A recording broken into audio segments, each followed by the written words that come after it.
financial markets have grown very dependent on the idea that the Fed will always come in and bail everybody out in the event of a disaster. And that makes the whole system more and more fragile. Now, I think this comes from a fundamental decision that goes back 60 years and gets worse and worse and worse, that our approach to financial crises is that the Fed should come bail out people and then pretend to regulate them against taking so much risk, and then they take more risk anyway. As opposed to building a financial system where the financial system can withstand people losing money. People have to be able to lose money and not bring down the financial system. Technically, we've focused on regulation to try to stop banks from taking too much risk, as opposed to focusing on not letting banks borrow in ways that when they fail causes problems for everybody else. Yeah, there's a moral hazard. Too much of a cycle. I would say two things about the Fed. Too much of a cycle of bailout, moral hazard, bailout gets bigger and bigger. They're kind of stuck in that. And this time, it's kind of shocking, at least in the Dodd-Frank era, they said, look, we're going to bail everybody out. We understand there's moral hazard, but we'll pass Dodd-Frank and solve all that. And this time they're just bailing everybody out and only beginning to think, oh, how do we put that genie back in the bottle, which is too bad. The other thing the Fed is doing is expanding.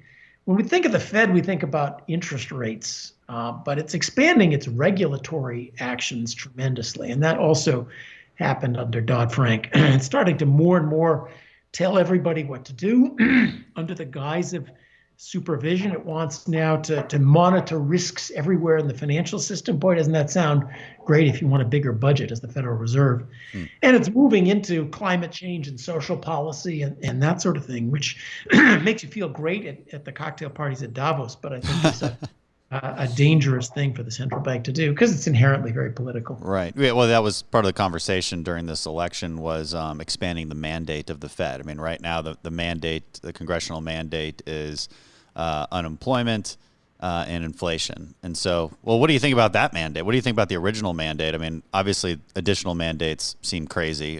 We can agree on that.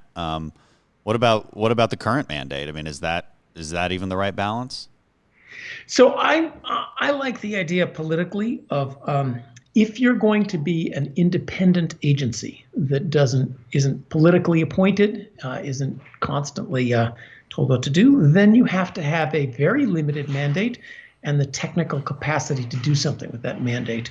So the DMV doesn't take on climate change, yeah. But the DMV gets to write we don't want the DMV writing speed limits in order to address climate change. So I would rather see a Federal Reserve with a narrow mandate to worry about the price level, and that's it. And to separate that part from the financial regulatory part is always going to be more political. I'd like to see the regulatory part much simplified, focused on stopping the poison of short-term debt in the well, rather than trying to this idea that they can see risks coming and monitor and tell banks what to do. The employment mandate is. I'd rather.